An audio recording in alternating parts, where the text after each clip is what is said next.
نحمدہ ونصلی علی رسول الکریم اما بعد فاعوذ باللہ من الشیطان الرجیم بسم اللہ الرحمن الرحیم۔ آج مورخہ 7/7/2023 بروز جمعۃ المبارک بعد از نماز جمعہ دفتر خاکسار تحریک اولیہ مرکز باحکم قائد محترم خاکسار تحریک پاکستان نیٹ ورکنگ انجینئر عنایت اللہ خان زیغم المشرقی عذرو قرآن فکر مشرقی کے تناظر میں آج میں اپنے تمام خاکساروں سے اور تمام غور و فکر کرنے والوں سے اپنے ملک کے باسیوں سے فکر مشرقی کی روشنی میں آپ سے مخاطب ہوں، کیونکہ ہمارے ہفتہ وار جو ہماری میٹنگز جو مختلف موضوعات جس پر ہم انٹرپریٹیشن دے رہے ہیں اور ان موضوعات کے تناظر میں اس پر جو ریویوز بھی آتے رہتے ہیں، اس ہیمرنگ کا جو مقصد ہے وہ عذرو قرآن فکر المشرقی کے تناظر میں، تاکہ اس فکر کو آپ کے اذہان کے اندر انجیکٹ کیا جائے۔ تو آج اسی فکر کو، اسی فکری لمحات کے ساتھ آج ہم محو گفتگو ہیں، اور قریب قریب عید قرباں ہو گزری ہے، جس کے اندر بڑے بڑے محیر حضرات نے اپنی حیثیت اور اپنی بساط اور اوقات کے مطابق بڑے بڑے جانور انہوں نے سنت ابراہیمی کے ساتھ اس کی اتباع کرتے ہوئے انہوں نے قربان کیے ہیں، لیکن قربانی کا جو اصل محرک ہے، قربانی کی جو اصل لم ہے، وہ ہم اس کو قطعی طور پر ہم بھول چکے ہیں۔ ہم نے صرف جانوروں پر چھری چلانا ہی صرف ہم نے اس کو قربانی گردان لیا ہے، لیکن قربانی کی اصل جو اس کی حقیقت ہے وہ اپنی تمام تر نفسانی خواہشات کو، اپنے تمام تر نفس کی پیدا کردہ اس جبلت کو اللہ کی خواہش پر، اللہ کی مرضی پر اس کو قربان کر دینا ہے۔ اور یہی چیز حضرت ابراہیم علیہ السلام نے اللہ کے حکم کو، اللہ کے اس حکم کی اطاعت کرتے ہوئے اپنا مال و جان، حتیٰ کہ اپنی سب سے قیمتی چیز اپنا فرزند اللہ کے راستے میں قربان کرنے سے دریغ نہیں کیا۔ اور قربانی کا اصل محرک بھی یہی ہے کہ تم اللہ کے دین کی سربلندی کے لیے اور اللہ کے نظام کو غالب کرنے کے لیے، اللہ کے نظام کو نظام باطلہ پر غالب کرنے کے لیے اپنی مال و جان کے ساتھ، بلکہ حتیٰ کہ اپنا فرزند و زن بھی اس کے راستے میں دریغ کرنے سے گریز نہ کرو، اور ہم وقت اس کے دین کو سربلند کرنے کے لیے اپنے آپ کو اپنے فرزند و زن کے ساتھ، اپنے مال و جان کے ساتھ اس کے راستے میں تیار ہو۔ لیکن ہم اس قربانی کی اس فلسفے سے، قربانی کی اصل اس لم سے، جس کے لیے 1,24,000 پیغمبران اسلام کا ظہور ہوا، اور جنہوں نے اپنے اپنے اوقات میں، اپنے اپنے وقتوں میں خدا کی طرف سے دی گئی ان کی تعزیرات پر اپنا فرزند و زن اور اپنا مال و جان بے دریغ انہوں نے خرچ کیا ہے، انہوں نے قربان کیا ہے۔ اور یہ ساری چیزیں آخر بالآخر سمیٹ کر نبی محمد مصطفیٰ صلی اللہ علیہ وآلہ وسلم جو خاتم النبیین ہیں، آ کر یہ چیز ساری کی ساری جہاں پر منہمک ہو جاتی ہے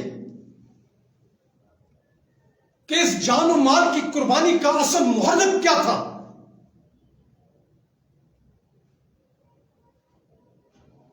جو خدا کی طرف سے ایک حکم نامہ تھا کہ هو الذی ارسل رسولہ بالہدی ودین الحق لیظہرہ علی الدین کلہ ولو کرہ المشرکون۔ اے نبی، تم اور تمہاری جماعت اس دین کو باقی ادیان پر غالب کر دو، خواہ کافروں کو برائی کیوں نہ لگے، لیکن ہم اس دین کو غالب کرنے کے نقطہ نظر سے اسلام کی خدا کی بھیجی ان تعزیرات سے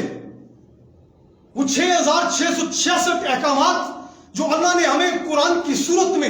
نبی کی وساطت سے، صحابہ کی وساطت سے جو ہماری طرف پہنچے ہیں، ہم انہیں ان سارے احکامات کو اپنے پسے کش رکھ دیا ہے۔ آج جس کی وجہ سے توہین رسالت بھی ہو رہی ہے، جس کی بنیاد پر توہین قرآن بھی ہے، لیکن ہم ان اصل حقیقتوں سے بے خبر ہو چکے ہیں، اور ہم اپنی اس قربانی کا جو اصل ہمارا محرک ٹھہر چکا ہے وہ یہی ہے کہ ہم نے صرف اس قربانی کے اس جانور پر صرف ہم نے چھری اس پر پھیرنی ہے۔ ہم نے اس کے موٹا اور پتلے ہونے کے اس کے معیار کو دیکھنا ہے، اس کے سندر پن کو دیکھنا ہے، اس کی خوبصورتی کو دیکھنا ہے، اس کے مہنگے اور سستے داموں کو دیکھنا ہے۔ ہماری قربانی کا فلسفہ، اس کی اہمیت اب یہیں تک باقی رہ چکی ہے، لیکن قربانی کا جو اصل فلسفہ تھا کہ اپنے مال و جان کے ساتھ، اپنے فرزند و زن کے ساتھ اس دین کو غالب کرنے کے نقطہ نظر سے اپنے مال اور اپنی جان کو اس کے راستے میں بے دریغ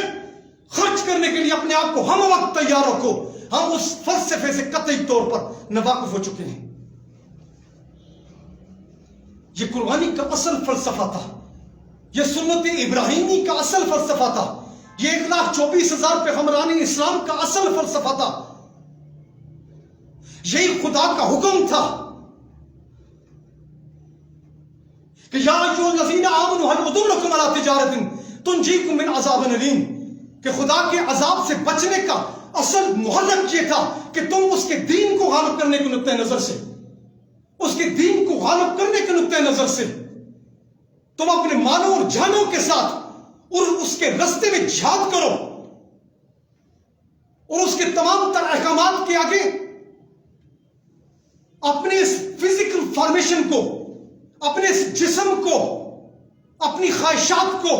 اپنے نفس کو خدا کے احکامات کے آگے سر تسلیم خم کر دو۔ قربانی کا اصل فلسفہ یہ تھا، لیکن ہم اصل فلسفے کو تو بھول چکے ہیں۔ ہماری ترجیحات کچھ اور ہیں، ہمارے مقاصد کچھ اور تھے، ہمارے مقاصد کچھ اور ہیں، ہم قربانی کے اصل فلسفے کو ہم بھول چکے ہیں۔ یہ ایک میری پی ایم ایل سٹیٹمنٹ تھی اس قربانی کے حوالے سے جو گزر چکی ہے، اور اس پر روشنی ڈالنا میرے لیے یہ ضروری تھا کہ جس چیز کو میں نے اینالائز کیا ہے، اور یہ چیز یہ فکر میں آپ کے درمیان چھوڑتا ہوں کہ قربانی کے اصل فلسفے کو سمجھنے کی کوشش کرو۔ اور آج کا میرا موضوع وہ توہین قرآن تھا، وہ توہین رسالت ہے، اور وہ نسل انسانی کی وہ شروعات کہ جس کے لیے انسان کو پیدا کیا گیا تھا، وہ عظیم تر مقصد کہ جس کے حصول کے لیے انسان کی تخلیق ہوئی، ہم اس عظیم مقصد کو بھول چکے ہیں، اور جس کے لیے یہ خاکسار طریق نے پورا فریم ورک آپ کے سامنے رکھا ہے۔ آج توہین رسالت بھی اسی لیے ہو رہی ہے، توہین قرآن بھی اسی لیے ہو رہا ہے کہ آج تمہارے درمیان نفاق، تمہارا اتحاد اور اس اتحاد کا شرازہ قطعی طور پر بکھر چکا ہے، اور اس اتحاد کا شرازہ بکھرنے کی بنیاد پر آج خدا تم کو قطعی طور پر اس نے اپنا اپنا چہرہ اقدس تم سے پھیر لیا ہے۔ فَمَا اخْتَلَفُوا إِلَّا مِن بَعْدِ مَا جَاءَهُمُ الْعِلْمُ بَغْيًا بَيْنَهُمْ، یہ قرآن کے اندر خدا کا برملا ہے، اس چیز کا اظہار ہے کہ میں نے تمہارے نفاق کی وجہ سے، میں نے تمہارے کمزور اتحاد کی وجہ سے اس سے پہلی امتوں کو بھی اسی لیے ہلاک کیا تھا کہ تمہارے درمیان وہ تمہارا اتحاد، جس اتحاد کی بنیاد پر میں نے ان امتوں کو بھی انعامات و اکرام سے نوازا تھا، اور ان کو بھی اسی بنیاد پر ہم نے ہلاک کیا کہ ان کے درمیان نفاق نے جگہ لے لی تھی۔ آج مسلمان بھی قطعی طور پر فرقوں میں بٹ چکا ہے، وہ سیاسی طور پر بھی تقسیم ہے اور مذہبی طور پر بھی تقسیم ہے۔ آج اس تقسیم کی بنیاد پر، آج ہمارا اکٹھا ہونے کی نہ ہونے کی بنیاد پر کہ ہم جغرافیائی طور پر بھی تقسیم ہیں، ہم ملکوں میں بھی تقسیم ہو چکے ہیں، ہم ہر عنوان سے تقسیم ہیں، ہم گلی محلے کے اندر تقسیم ہو چکے ہیں۔ آج اس تقسیم کی وجہ سے توہین قرآن بھی ہے اور توہین رسالت بھی ہے۔ وہ تخلیق انسانیت جس کے لیے انسان کو پیدا کیا گیا تھا، جس کے لیے اس نے اس فطرت کو کھڑا کیا، وہ قرآن کے اندر وہ ڈاروینین جو کانسیپٹ سے لے کر وہ اوریجن آف دی اسپیسی، یہ ایسے دو نظریات، پیرالل نظریات ہیں۔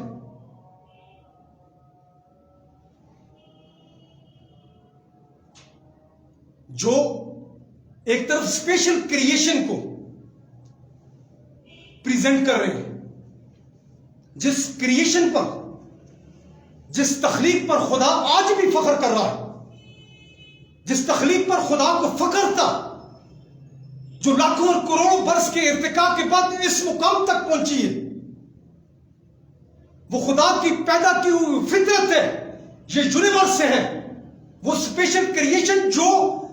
کریشن آف یونیورس کو پریزنٹ کر رہی ہے، اور دوسری طرف وہ بایولوجیکل ایوولوشن ہے، وہ حیوانی ارتقاء ہے، وہ زندگی کا تصور ہے، وہ نسل انسانی کا ارتقاء ہے، جو کریشن آف ہیومینٹی کو پریزنٹ کر رہا ہے۔ اب یہ فطرت جس کو اللہ نے لاکھوں اور کروڑوں برس کے ارتقاء کے بعد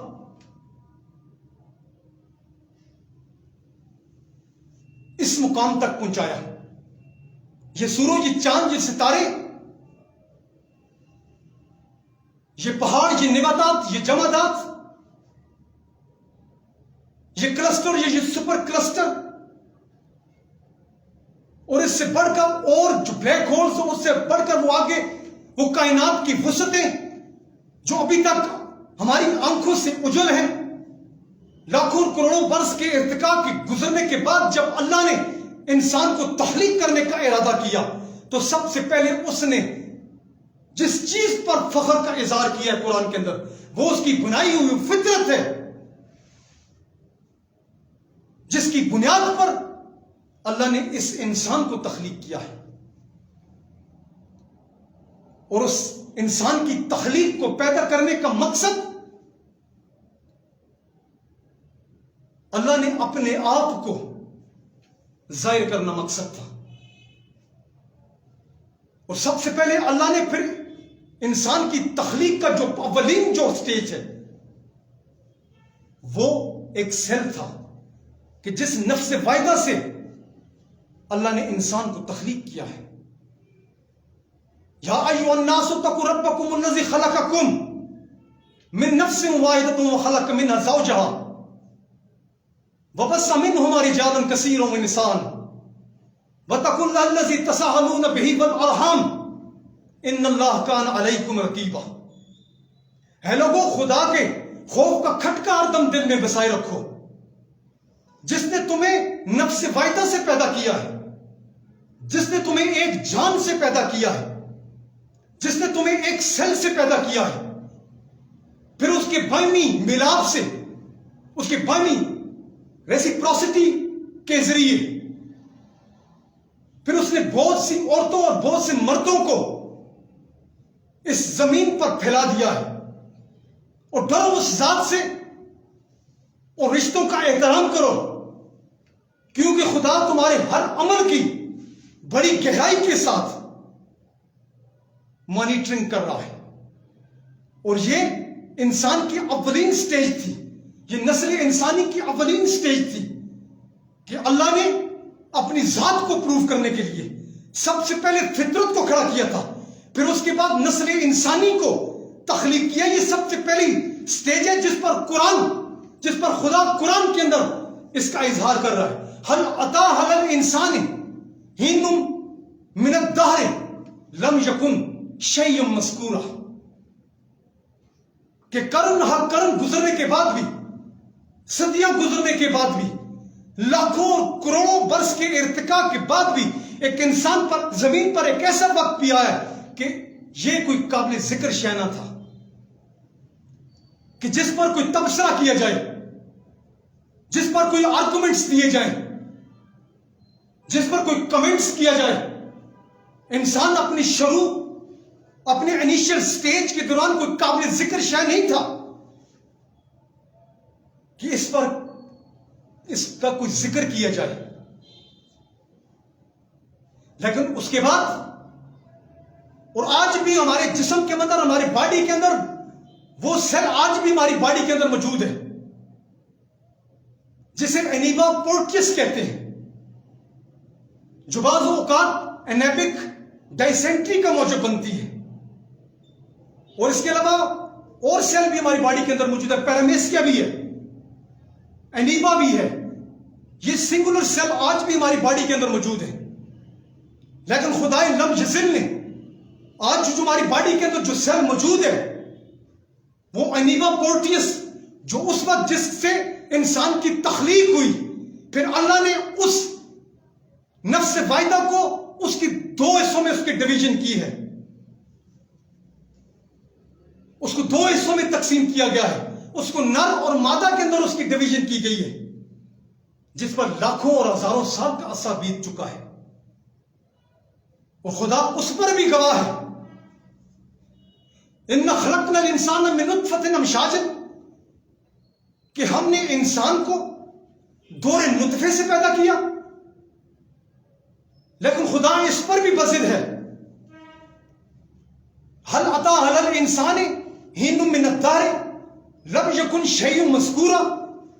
کہ انسان اپنے ابتدائی مراحل میں کوئی قابل ذکر شے نہیں تھا کہ جس کا کوئی ذکر کیا جائے. لیکن پھر ان دو خلیوں کو، اس نیگیٹو اور اس پازیٹو کو،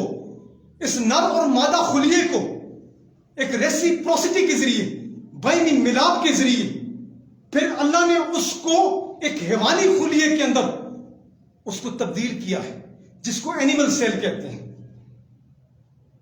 یہ انسان کی تخلیق کی دوسری سٹیج ہے. لیکن خدا اس پر بھی بزد ہے، حل عطا حل الانسان حین من الدہر لم یکن شیء مذکورا، کہ خدا کے انسان اپنے ابتدائی دور میں اس پر ایک ایسا وقت بھی ہو گزرا ہے کہ وہ قابل ذکر کوئی شے نہ تھا. لیکن خدا کہہ رہا ہے کہ میں نے اس کے ماحول کو دیکھتے ہوئے، اس کی ضروریات کے تناظر میں، اس کی ضروریات کو پورا کرنے کے لیے میں نے اس کے اندر، اس کے ساتھ من السمع و بصر اور فواد،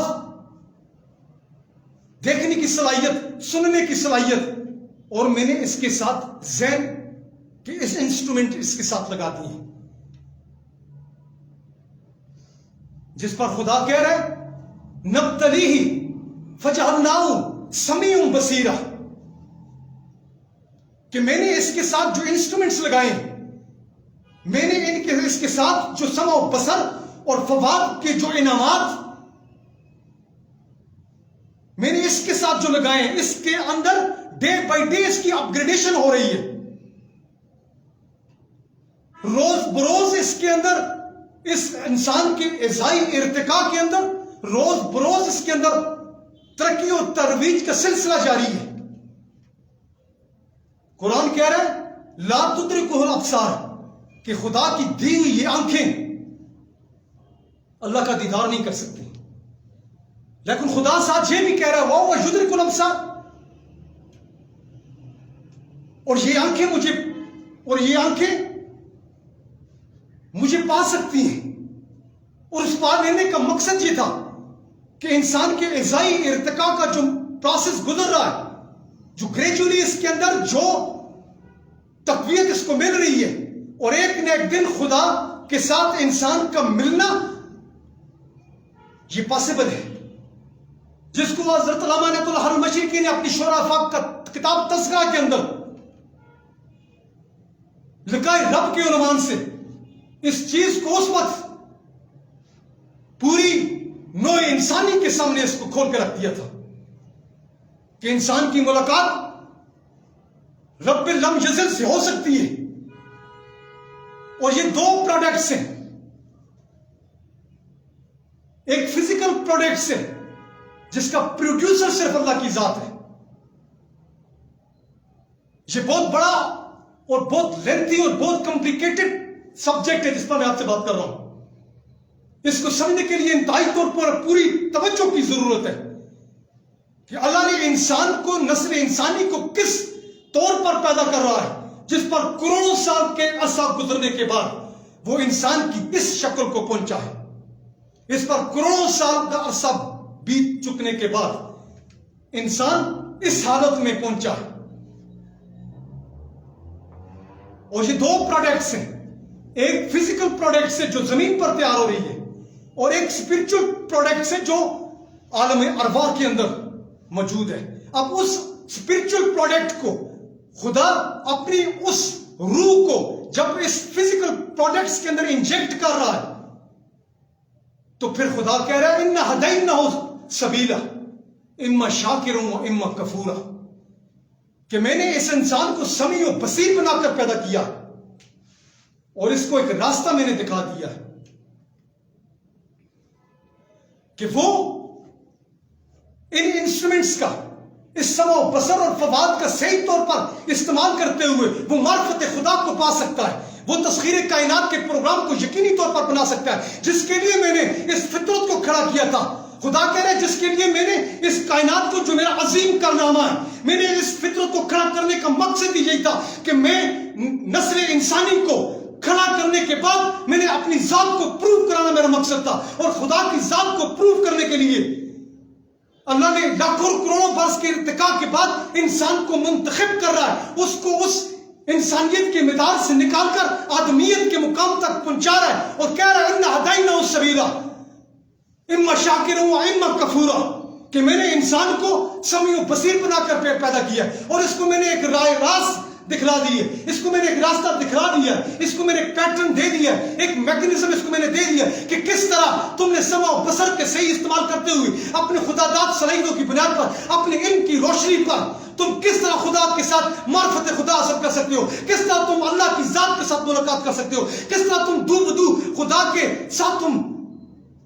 ملاقات کے متحمل ہو سکتے ہو. پھر خدا کہہ رہا ہے وَاللَّهُ أَخْرَجَكُم مِّنْهُمْ وَاللَّهُ أَخْرَجَكُم مِّن بُطُونِ أُمَّهَاتِكُمْ, کہ جس وقت میں نے تمہیں اپنے ماؤں کے پیٹ سے جب نکالا تو تمہارے پاس کوئی علم نہ تھا,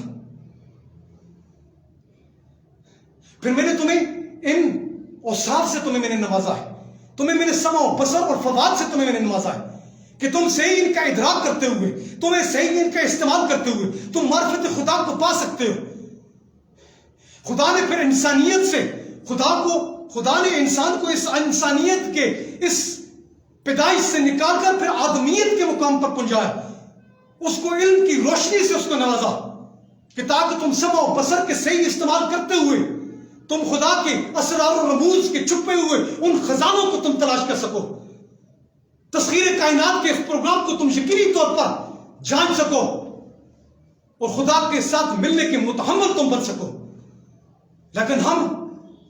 ان خدا کی دی ہوئی ان سمع و بصر اور اس فواد کے استعمال کو صحیح طور پر نہ سمجھ سکے, خدا کی دی ہوئی نعمتوں کے استعمال کو نہ سمجھ سکے, اور انہی چیزوں کے بارے میں خدا ہم سے روز قیامت پوچھے گئے اس نعمتوں کے بارے میں. وَلَا تَقْفُ مَا لَيْسَ لَكَ بِهِ عِلْمٌ إِنَّ السَّمْعَ وَالْبَصَرَ وَالْفُؤَادَ كُلُّ أُولَٰئِكَ كَانَ عَنْهُ مَسْئُولًا, کہ تم اس چیز کے پیچھے کیوں پڑ جاتے ہو جس کو تجھے علم نہیں؟ جب تم نے کسی چیز کو دیکھا نہیں، جب تم نے کسی چیز کو سنا نہیں، تو پھر اپنے اس پر ان دونوں چیزوں کے باہمی اتفاق سے بغیر علم کی روشنی میں تم کس طرح اس چیزوں کا ادراک کر سکتے ہو؟ اور ان چیزوں کے بارے میں تمہیں خدا ضرور تم سے بات پرس کرے گا، لیکن ہم نہ اس کی علم کی لازوال حقیقتوں کو پہنچ سکیں، نہ ہم سمع و بصر کی اس خدا کے دیے ہوئے ان انعامات کو اور اس کے صحیح استعمال کو نہ سمجھ سکیں، جس کی وجہ سے آج ہم اور خصوصاً مسلمان قوم آج علم کی اس معراج سے قطعی طور پر، آج مکمل طور پر علمی میدان سے قطعی طور پر خارج ہو چکی ہے، لیکن ہم اس علم کی حقیقت کو نہ سمجھتے ہوئے اپنی قیادت، اپنی قوم کی رہنمائی کے لیے، اپنے قوم کے مستقبل کے لیے، اس قوم کو صحیح راستہ دکھانے کے لیے ایسے لوگوں کا چناؤ کرتے ہیں جن کے پاس نہ علوم فطرت ہے، جن کے پاس نہ کوئی علم ہے، جن کے پاس نہ کوئی جسم ہے۔ پھر اس کا نتیجہ کیا ہوگا؟ پھر ایسی ہی قوم پیدا ہوگی جس کے پاس نہ کوئی ادراک ہے، جن کے پاس نہ کوئی نالج ہے، جس کے پاس نہ کوئی علم ہے۔ آج ہم اس گٹا ٹوپ اندھیروں میں، آج ہم بھوک، ننگ، افلاس، تنگ دستی، بے روزگاری میں اس لیے مبتلا ہو چکے ہیں کہ آج ہم نے اپنے سروں پر ان ظالم حکمرانوں کو مسلط کر لیے، جن کو پیسے، روپیوں اور بلڈنگوں کو دیکھ کر، ان کے معاملات کو دیکھ کر، ان کی گاڑیوں کو دیکھ کر، ان کی حسب نسب کو دیکھ کر آج ہم نے اپنے سروں پر ان کو مسلط کر دیا ہے، جس کی وجہ سے آج نتائج یہ ہمارے ساتھ برآمد ہو رہے ہیں۔ ہم نے علم کے اس ادراک کو نہ سمجھ سکے، اس علم کی بنیاد پر اپنی قیادت نہ بنا سکے، جس کی بنیاد پر آج ہماری نسلیں گپ اندھیروں میں بند گلی میں جا چکی ہیں کہ ہم اب اس علم کی لازوال حقیقتوں کو نہ سمجھ سکے۔ وَقَالَ لَهُمْ نَبِيُّهُمْ إِنَّ اللَّهَ قَدْ بَعَثَ لَكُمْ طَالُوتَ مَلِكًا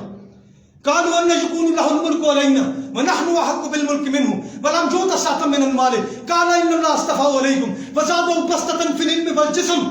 خدا نے تو علم اور جسم کو پسند کیا قیادت اور سیادت کے لیے، قوم کی رہنمائی کے لیے، قوم کو منزل مقصود تک پہنچانے کے لیے، قوم کے بہترین مستقبل کے لیے، قوم کا نجات دہندہ بنانے کے لیے۔ اللہ قرآن کے اندر کہہ رہا ہے کہ میں نے علم اور جسم کو پسند کیا۔ اس وقت کے نبی پر اس وقت کی قوم نے بھی پروٹیسٹ کیا تھا، اعتراض کیا تھا، کیا ہے نبی تم ہمارے اوپر ایسے حکمران کو مسلط کر رہے ہو جس کے پاس نہ جو عشمت ہے، جس کے پاس نہ دولت ہے، جس کے پاس نہ امارت ہے، جس کے پاس نہ بنگلے ہیں، جس کے پاس نہ معاملات ہیں، یہ ساری چیز تو ہمارے پاس ہے، تم ایسے طالوت کو ہمارے اوپر حکمران کر رہے ہو۔ تو پھر اس نبی نے ان کو واضح طور پر ارشاد فرمایا کہ طالوت کے پاس علم اور جسم ہے، جس کی بنیاد پر میں نے تمہارے اوپر اس کو مسلط کیا ہے، جس نے اپنی بہترین تجویز اور تدبیر لڑا کر اس قوم کو، اس ظالم قوم سے نجات دلائی ہے۔ لیکن آج ہم نے اپنے اوپر ان ظالم، ان فاسق، ان جابر، ان کافر حکمرانوں کو محض اس لیے مسلط کیا گیا کہ ان کے پاس پیسے، روپے، گھڑیاں جو کرپشن کی پیداوار ہیں، جنہوں نے کرپشن کی بنیاد پر یہ سب کچھ اکٹھا کیا ہے، غریب کی ایکسپلائٹیشن پر، غریب کو استحصال کی بنیاد پر آدمی نے اپنی امارات کو اکٹھا کیا ہوا ہے، اپنی دولت کے انبار لگائے ہوئے ہیں، بیرون ملک ان کے کاروبار ہیں، اندرون ملک ان کے کاروبار ہیں، اور یہ ساری اشرافیہ، یہ ساری بیوروکریسی، یہ سارے حکمران طبقہ آج ہمارے اوپر بھوک، ننگ، افلاس، تنگ دستی ہمارے اوپر مسلط کی ہوئے ان لوگوں نے۔ لیکن افسوس کے ساتھ یہ کہنا پڑتا ہے ہم نہ اس سمع و بصر اور اس فواد کو جو خدا کی دی ہوئی نعمتیں ہیں ان کی بنیاد پر ہم نہ علم کی لازوال حقیقتوں کو پہچان سکے۔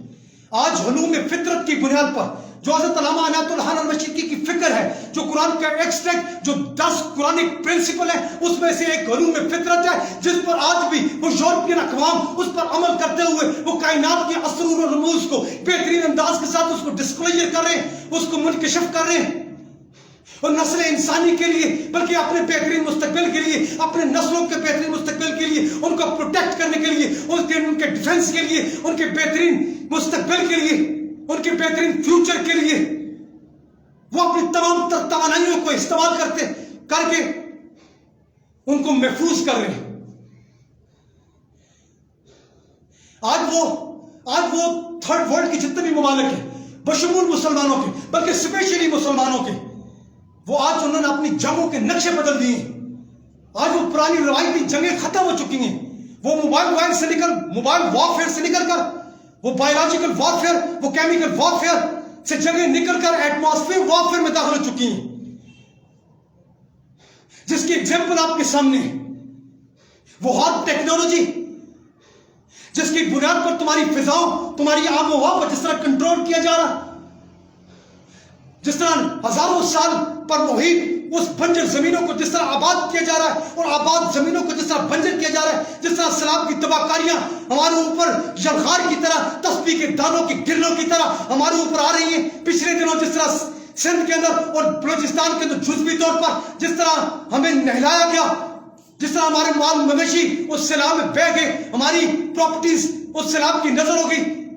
جس طرح ہمارے گھر اس سیلاب کی نظر ہو گئی، جس طرح گلیشیئر کو پگھلایا جا رہا ہے، یہ سب کچھ ہارڈ ٹیکنالوجی کی، جدید ترین ٹیکنالوجی جس وقت آج وہ مغربی قوت اللیس ہے، آج ان کی بدولت یہ سب کچھ یہ پاسبل ہے۔ لیکن آج ہمارا پڑھا لکھا طبقہ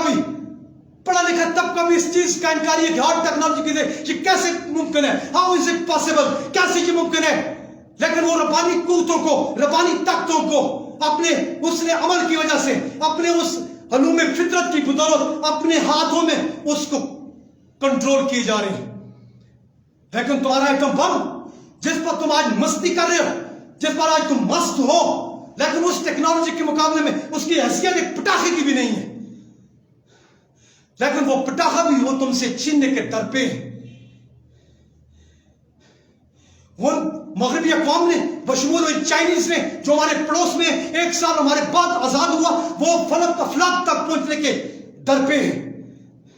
وہ چار جیبیں پہننے والے، وہ خاکی لباس میں، وہ سائیکل سوار قوم جو 60 کی دہائی میں اس کا ایک وقت پاکستان آئے کراچی کے اندر،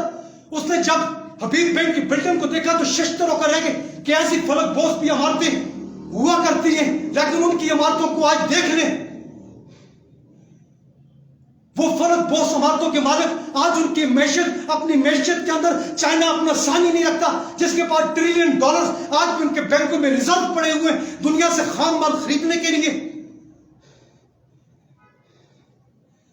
وہ چائنا جو آج خلا سے نکل کر چاند سے آگے مریخ سے بلیک ہول کی باتیں کر رہے ہیں، وہ تمہارا پڑوسی، جو تمہارا دشمن، جو بھارت 180 ارب کی لاگت سے وہ چائنا پر وہ چاند پر اپنا مشن بھیجنے کے لیے سرگرم ہے، لیکن تم 3.5 ارب ڈالر کی قسط ملنے پر آج تم بھگڑے پار ڈال رہے ہو، آج تم مٹھائیاں تقسیم کر رہے ہو۔ یہ تو شرم کی بات ہے۔ ایک ہمارے ساتھ آزاد ہوا ہے، ایک ہمارے ساتھ 1 سال بعد آزاد ہوا ہے، لیکن ان کی ترقی تو دیکھ لیں، وہ فلک افلاک تک پہنچنے کی باتیں کر رہے ہیں، وہ اس فطرت کو تسخیر کرنے کی باتیں کر رہے ہیں،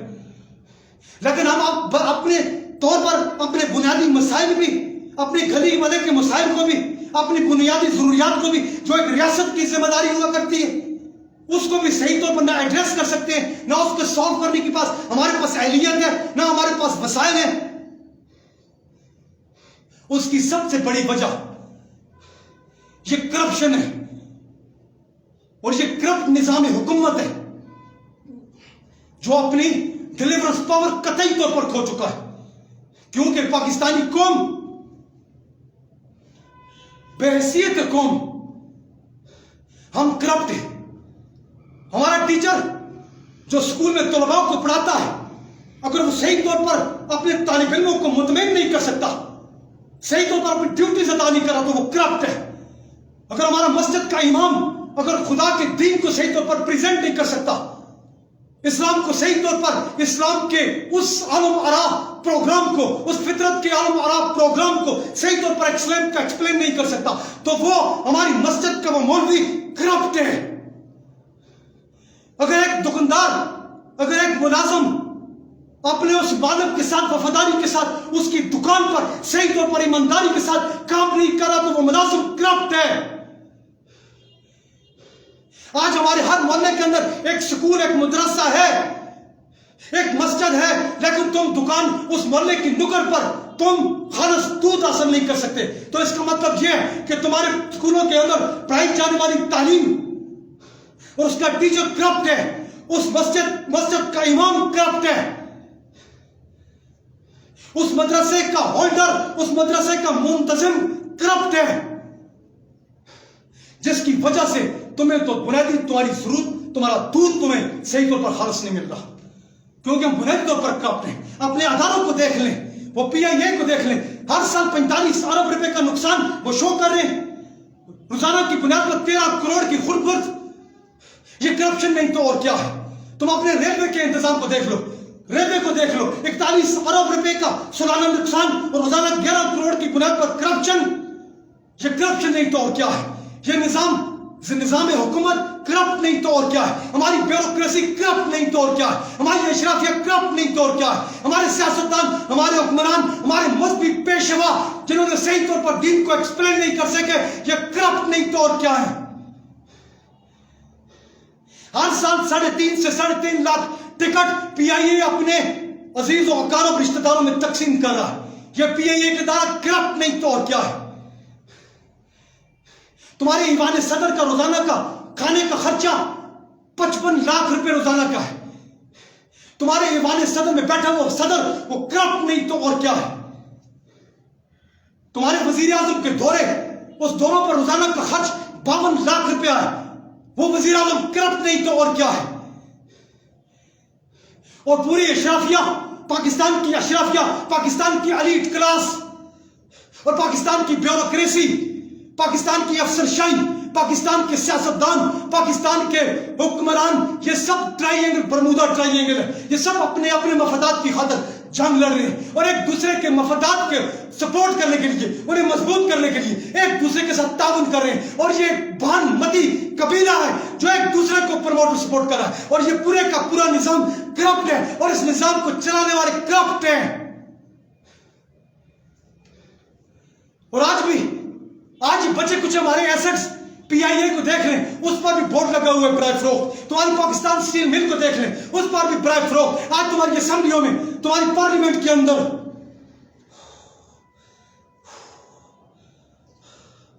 آج بھی تمہاری اسمبلیوں کے اندر, تمہاری پارلیمنٹ کے اندر وہ کہہ رہے ہیں کہ اگر پاکستان کو بچانا ہے تو ایٹم بم برائے فروخت ہے, اس ایٹمی پروگرام کو رول بیک کرو. آج انہوں نے اشرافیہ نے, اس حکمرانوں نے, ان بغیرت حکمرانوں نے, اس بغیرت, اس بیوروکریسی نے جو پاکستان کی افسر شاہی ہے, یہ پاکستان کے سیاسی بدماش جنہوں نے 23 کروڑ غریب لوگوں کے گھروں کے چولہے بھی بند کر دیے ہیں. ان کی امنگوں, ان کی خوشیوں,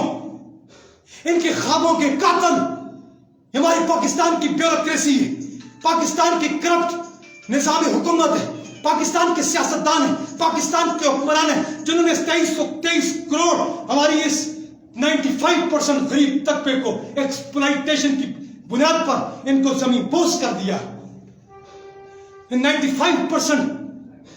ان کا استحصال انہوں نے کیا ہے, جس کی بنیاد پر آج یہ زمین بوس ہو چکے ہیں. لیکن خاکسار تحریک پاکستان آج 93 سال گزرنے کے باوجود بھی آج انگریز کے پھینکتے ہوئے اس نظام حکومت, یہ بےہودہ, یہ فرسودہ, یہ دقیانوسی نظام حکومت کے خلاف آج بھی میدان عمل کے اندر کھڑی ہے. اور ہم اس کرپٹ نظام کا حصہ نہیں بنے. ہم بھی جانتے ہیں بھائی, ہم بھی جانتے ہیں کہ اسلام آباد کے اندر بالا خانوں میں کہاں پر یہ سودا بازیاں ہوتی ہیں, کہاں پر مذہبی اور تمہاری سیاسی جماعتوں کو چند ٹکوں کی خاطر, چند کرسیوں کی خاطر ان کے منہ کالے کروائے جاتے ہیں. اور پھر یہی لوگ, یہی طاقتور لوگ ان کو ڈکٹیشن دیتے ہیں, ان کو یہ کود کر کبھی ایک جماعت کے اندر داخل ہو جاتے ہیں, کبھی کود کر دوسری جماعت میں شامل ہو جاتے ہیں. ایسے بغیرت, ایسے کرپٹ مذہبی پیشوا, مذہبی حکمران, ہماری سیاسی حکمران, ایسی بغیرت نظام حکومت کے اندر پلنے والے جو پارلیمنٹ کے اندر کھڑے ہو کر, جو اسمبلیوں میں کھڑے ہو کر, جو نظام باطلہ کا حصہ بن کر اسلام کو بلند کرنے کی, اسلام کو غالب کرنے کی بات کرتے ہیں, ایسے بغیرت لوگوں سے خدا خود نمٹے گا جنہوں نے اس ایسے نظام کو کولیپس کیا ہوا ہے، جنہوں نے ایسے نظام کے بخیوں گرد رکھ کیے. ایسے نظام پر ہم ایسے نظام پر لعنت بھیجتے ہیں. ایسے نظام چلانے والوں پر لعنت ہے. ایسے نظام کی تائید کرنے والوں پر لعنت ہے. ایسے نظام کی سہولت کاروں پر لعنت بھیجتے ہیں ہم، جو اس نظام کی پیداوار ہے، جنہوں نے اس نظام کو پروموٹ کیا، اس نظام کو سپورٹ کیا اور اس نظام کو سپورٹ کر رہے ہیں. ہم تو اس نظام کی بات کر رہے ہیں جس طرح میرے نبی نے اس وقت کی ایرسٹوکریسی کے خلاف، اس وقت کے نظام باطلا کے خلاف لا الہ الا اللہ کا علم بلند کیا، پھر اس پر استقامت کے ساتھ میرا نبی کھڑا رہا. خاکسار تحریک کے قائدین، خاکسار تحریکات بھی 93 سال گزرنے کے بعد اپنے اس اصلاح و اصولی موقف پر آج بھی قائم اور دائم ہے، اور ہم ایک انچ بھی پیچھے ہٹنے کے لیے تیار نہیں ہیں. کیوں؟ ہم اپنے نبی کی سنت پر کھڑے ہیں. آج بھی ہم اسی نظام کے کو پریویل کرنے کے لیے آج بھی میدان عمل میں، جس نظام کو کھڑا کرنے کے لیے میرے نبی نے جدوجہد کی ہے. اس نظام کے اندر مشکلات ہیں، اس نظام کے اندر تکلیفیں ہیں، اس نظام کے اندر دکھ ہیں. ایک مومن کے لیے پریشانیاں ہوا کرتی ہیں، دکھ اور تکلیفیں اٹھانی پڑتی ہیں، ایک مومن کو اٹھانی پڑتی ہیں. میرے نبی نے تو اٹھائی تھی وہ تکلیفیں. ایسے بغیرت لوگ جو ہمارے ملک کے سیاستدان، ہمارے ملک کی مذہبی پیشوائیت، یہ لوگ توہین قرآن کی بات کریں گے، یہ لوگ توہین رسالت کی بات کریں گے. یہ تو خود توہین رسالت کی مرتکب ہے، یہ تو خود توہین قرآن کے مرتکب ہے، جو نہ میرے نبی کی اس 23 سال کی جدوجہد کو سمجھ سکے، نہ قرآن کے اترنے کے ماحول کو سمجھ سکے کہ اللہ کا نبی کیا جدوجہد کر رہا ہے اور قرآن کے اترنے کا مقصد کیا ہے. قرآن بھائی 23 سال کے عرصے میں اترنے کا مقصد کیا تھا؟ نبی کی 23 سال کی جدوجہد کیا تھی؟ وہ نبی کی وہ 23 سال کی انتھک محنت کیا تھی؟ وہ مکہ کی تکلیفیں، وہ ہجرت کی تکلیفوں کا مقصد کیا تھا؟ وہ 27 غزوات کو ہمارا مولوی آج تک نہیں سمجھ سکا، وہ 68 جنگی مہمات کو نہیں سمجھ سکا. نبی نے 1 سال کے نصف حصے سے بیشتر کا ایسا کھلے آسمان کے تلے گزارا اس نظریے کے خاطر. اس کا نظریہ صرف ایک ہی تھا، هو الذي ارسل رسوله بالهدى ودين الحق ليظهره على الدين كله ولو كره المشركون. اے نبی تم اور تمہاری جماعت اس دین کو باقی ادیان پر غالب کر دو، کافروں کو برائی کیوں نہ لگے. لیکن آج ہمارا مولوی، ہمارا سیاستدان، ہمارا مذہبی طبقہ اس کی نبی کی عسکری زندگی کو اس نے پیچھے چھوڑ دیا ہے، جس کی بنیاد پر آج توہین رسالت بھی ہے، توہین قرآن بھی ہے، کیونکہ تم نبی کی عسکری زندگی کو بھول چکے ہو. یہ نبی کی توہین نہیں تو اور کیا ہے. میرے نبی نے امی خدیجہ الکبریٰ رضی اللہ تعالیٰ عنہ کو ایک پائی کا حساب دے رہے ہیں، اور جس نبی کو تم امی ان پڑھ کہہ رہے ہو، وہ میرا نبی ایک پیسے کا حساب دے رہا ہے. اور اس کی ٹرانسپیرنسی کی بنیاد پر امی خدیجہ میرے نبی کو شادی کی پیشکش کر رہی، شادی کو پرپوز کر رہی ہے. میرے نبی کی ٹرانسپیرنسی کی بنیاد پر، دیانتداری کی بنیاد پر، ایمانداری کی بنیاد پر، اس کی راستگوئی کی بنیاد پر اس نبی کو تم امی کہتے ہو، ان پڑھ کہتے ہو. یہ نبی کی توہین نہیں تو اور کیا ہے. ہماری مذہبی پیشوائیت نبی کے قصیدے پڑھتے ہوئے حجرہ رسول میں داخل ہو جاتے ہیں. میرے نبی کی توہین نہیں تو اور یہ کیا ہے. میرے نبی کو جو رحمت العالمین تھا تم نے تو رحمت المسلمین بنا دیا ہے. جھگڑا تو خود کھڑا کرنے والے تو تم ہو. نبی کو متنازع بنانے والے تو تم خود ہو. نبی کی یہ توہین نہیں تو اور کیا ہے کہ تم نبی کو سمجھ ہی نہ سکے، نبی کی جدوجہد کو تم ایکسپلین نہ کر سکے. یہ نبی کی توہین نہیں تو اور کیا ہے. تم قرآن کے عالم آرا قوانین کو، عالم آرا اس آفاقی پروگرام کو تم اس کو ڈسکلائر نہیں کر سکے.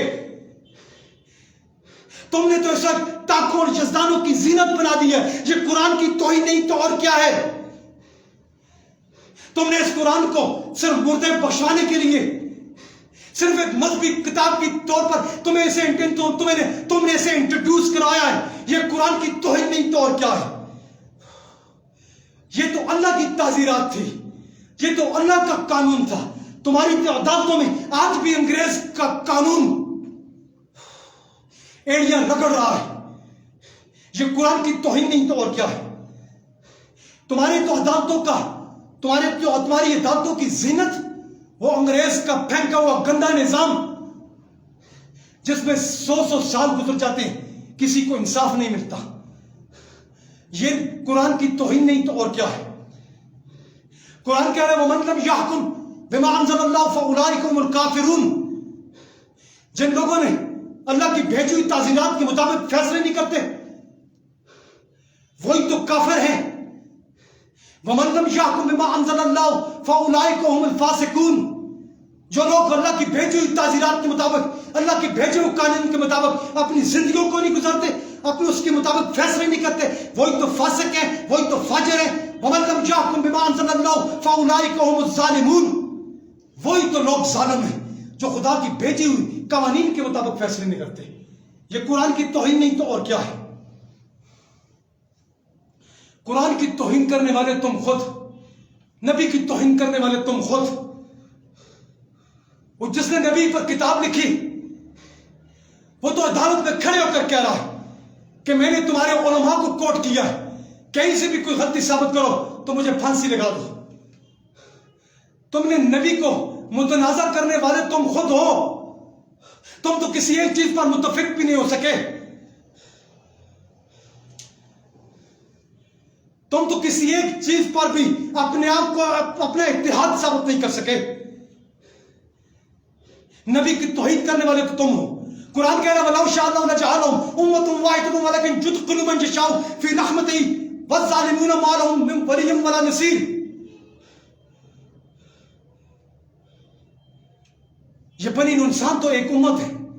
اور اس امت کا شرازہ پہ کھیلنے والے، اس امت کا اتحاد کو کمزور کرنے والے وہ تو کافر ہیں، اور کافروں کا کوئی پرسانی حال نہیں. خاکسار تحریک تو اس نظام کو پریویل کرنا چاہتی ہے، اس نظام کو غالب کرنا چاہتی ہے، لیکن وہ تکلیفوں سے بھرپور ہے، وہ کانٹوں سے لبریز ہے. یہ نظام کانٹوں سے لبریز ہے، یہ مشقتوں سے لبریز ہے، یہ تکلیفوں سے لبریز ہے. تم نہیں جانتے مکہ کی تکلیفوں کو، وہ ہجرت کی تکلیفوں کو، جنہوں نے اپنا مال و جان، اپنا فرزند و زن بھی اس کے راستے میں، اس کے دین کو قربان کرنے کے لیے سب کچھ قربان کیا، اپنے عزیزوں کو قربان کیا، اپنی جگہ اور جائیداد کو قربان کیا. تم وہ ہجرت کی تکلیفوں کو بھول گئے. وہ مکہ سے 1000 میل فتح فارس کی تکلیفوں کو تم بھول گئے. وہ 2000 میل دور فتح مصر کی تکلیفوں کو تم بھول گئے. وہ 4000 میل دور فتح اندلس کی تکلیفوں کو تم بھول گئے. وہ مسلمان کی فاتحین کی تکلیفوں کو تم بھول گئے. یہ نبی کی توہین نہیں تو اور کیا ہے کہ تم نبی کی جاری تحریک کو اس رنگ میں نہ پیش کر سکے جس رنگ میں میرا نبی اپنے آخری ایام میں بھی، آخری دنوں میں بھی وہ پانی کی مشکیزیں اپنے اوپر گرا رہا ہے کہ میں اس علاقے کو بھی، اس ریاست کو بھی اپنے جادو میں فتح کر کے جاؤں. تم تو نبی کی اس عسکری زندگی کو تم نے پسے پوچھ رکھ دیا ہے. اور ہمارا آج کا خاکسار جنہوں نے 40 سال خاکساری کی ہے، میری پیدائش سے پہلے کے خاکسار، وہ کہہ رہے ہیں کہ یہ جاری اسٹرگل یہ بے مقصد ہے. بھائی تو میں پوچھتا ہوں اس خاکسار سے جس نے یہ کمنٹس کیے کہ وہ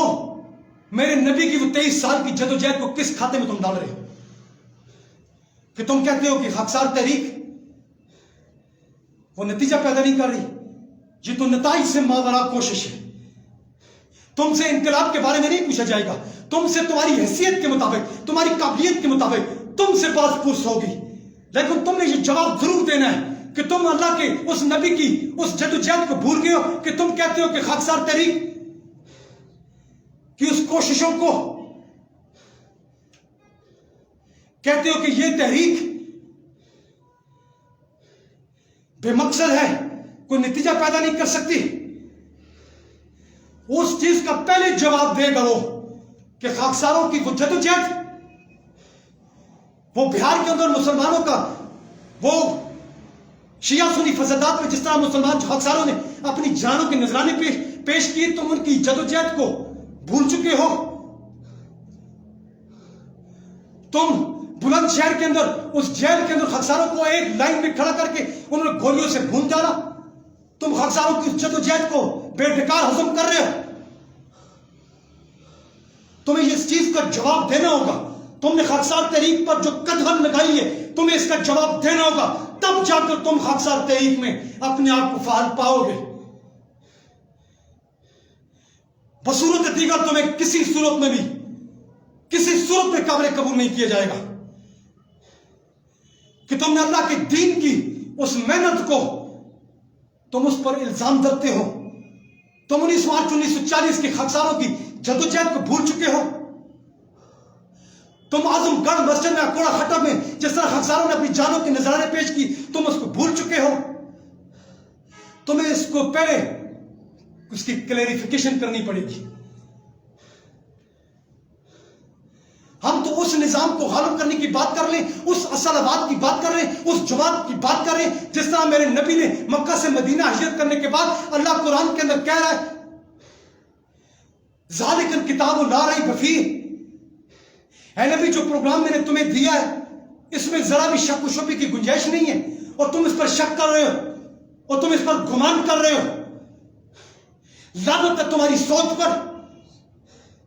لعنت ہے تمہاری خاکساری پر.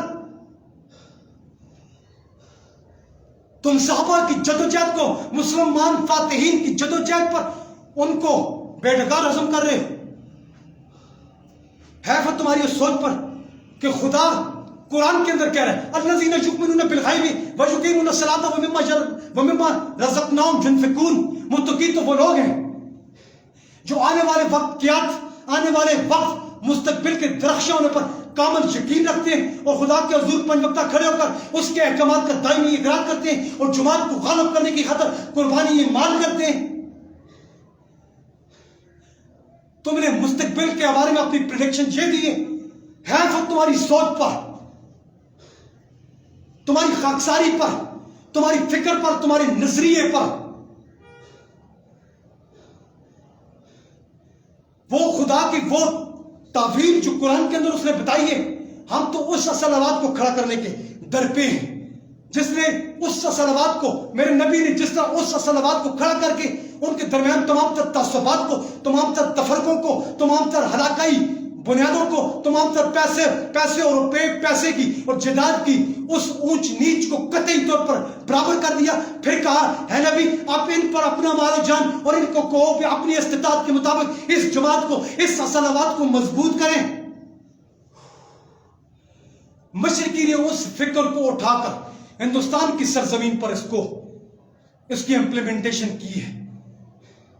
اور الذین یؤمنون بالغیب ویقیمون الصلاۃ ومما رزقناہم ينفقون کو عملی طور پر، اصل آباد کو عملی طور پر پروو کرنے والے، لانچ کرنے والے حضرت علامہ عنایت اللہ خان المشرقی رحمۃ اللہ علیہ کی شخصیت تھے جنہوں نے صحیح طور پر اصل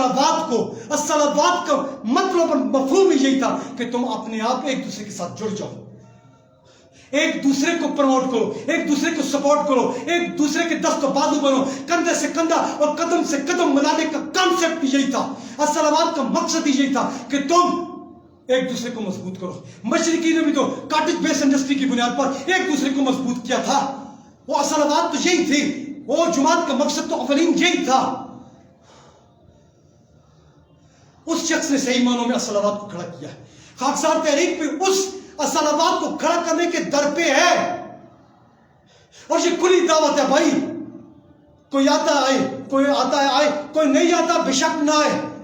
یہ ہماری کھلی دعوت ہے. ہم نظریاتی اور فکری طور پر خاکساروں کو تیار کرنا چاہتے ہیں. ہم صرف تمہیں وردی پوش خاکسار بنانا ہرگز نہیں چاہتے. جب تک تم وردی کے مفہوم کو، چپ و راست کے مفہوم کو نہیں سمجھ سکتے اس وردی کا کوئی فائدہ نہیں ہے. جب تک تم فکری اور نظریاتی طور پر تیار نہیں ہو تم خاکسار ہرگز ثابت نہیں ہو سکتے.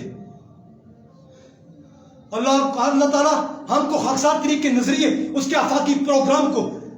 نسل انسانی کے اجراء کو، مقصد پیدائش کائنات کو سمجھنے کی ہمت اور توفیق عطا فرمائے. وما علینا الا البلاغ المبین.